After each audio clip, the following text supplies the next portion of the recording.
Hello viewers, আসসালামু আলাইকুম। আমি ভূমি হাসান, ভূমি পিজন ফার্মের পক্ষ থেকে আপনাদের সবাইকে স্বাগতম। তো আজকে আমি ভিডিও করছি অন্যরকম একটা ভিডিও। কারণ এই রাত করে ভিডিওটা করার কারণ হচ্ছে আমি আপনাদের সাথে শেয়ার না করে থাকতে পারলাম না। কারণ আমার মন মাইন্ড কোনোটাই ভালো নাই। কারণ হচ্ছে কিছুদিন যাবত আমি আসলে কষ্টে আমার দিন যাচ্ছে।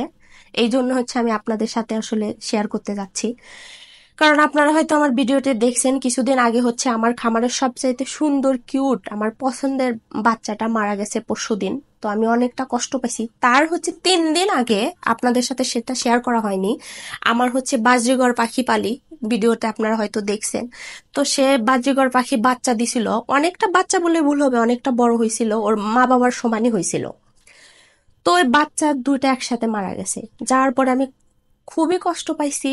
আর আমরা যারা কবুতর পালন করি বা পশু পাখি পালন করি তারা তো সবাই জানি যে আসলে শখের জিনিস বা ভালোবাসার জিনিস হারিয়ে গেলে, মারা গেলে কতটা কষ্ট হয় বা কতটা খারাপ লাগে আসলে বলে বোঝানো যাবে না। চিল্লা কান্না করলে মনে হয় কষ্টটা দূর হবে না। তো এটা তো হয়েছে আসলে তার তার থেকে হচ্ছে আমি সেই থেকে আমি আসলে এখন পর্যন্ত আমি আমি ডিসাইড করতে পারতেছি না যে আমি কবুতর পালন করব কি করব না। এটা আসলে আমি চিন্তা করতে পারতেছি না। আমার এই কষ্টে থেকে আমি এই কথাটা বলছি। আজকে আপনারা জানেন যে আমি বেলকুনিতে কবুতর পালন করি। আর শীতের ভিতর তো প্রচন্ড মশার কারণে তো আমার কবুতরে পক্স হয়ে একটা মারাই গেল। তো এই জন্য আমি রাতের ভিতরে হচ্ছে 3বার করে উঠে আমি মশা মারা স্প্রে দিয়ে আসি। আজকে আমি বরাবরের মতো আজকেও আমি বেলকুনিতে গেছি কবুতরকে দেখার জন্য। আর এই যে আমার শাটিনের বাচ্চা দেখছেন, একে রুমের ভিতরে রাখি বাচ্চাদেরকে, আর বড়দেরকে বেলকুনিতে খাঁচার ভিতরে রাখি। তো আজকে আমি গিয়ে দেখি, ও আর একটা কথা, ওর বাবা মা হচ্ছে কালকে একটা বাচ্চা দিছে, মানে 2টা ডিম দিছে, একটা ডিম ফুটে বাচ্চা বের করছে। আমি বেলকুনিতে গেছি, দেখি যে ডিম ভেঙে বাচ্চার মাথা বের হয়েছে। আমি কোনোদিন এই পর্যন্ত দেখি নাই কবুতর পালা পর্যন্ত।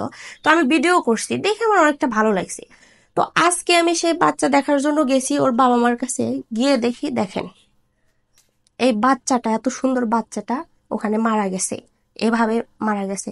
তো হাতে নিয়ে দেখি ঠান্ডা হয়ে গেছে, হয়তো আধা ঘন্টা 20 মিনিট আগে মারা গেছে, ঠান্ডা হয়ে আসছে। তো আমি তখন চিন্তা করলাম, মানে কিছুক্ষণ এটা হাতে নিয়ে চিন্তা করলাম যে আসলে আমার সাথে এটা কি হচ্ছে, এরকম কেন হচ্ছে যে একটার পর একটা দুর্ঘটনা ঘটতেই আছে। এই কষ্টে থেকে আমি আসলে এই জন্য আমি ডিসাইড করতে পারতেছি না যে আমি কবুতর পালবো কি পালবো না। কারণ এত কষ্ট আমার আসলে সহ্য হচ্ছে না।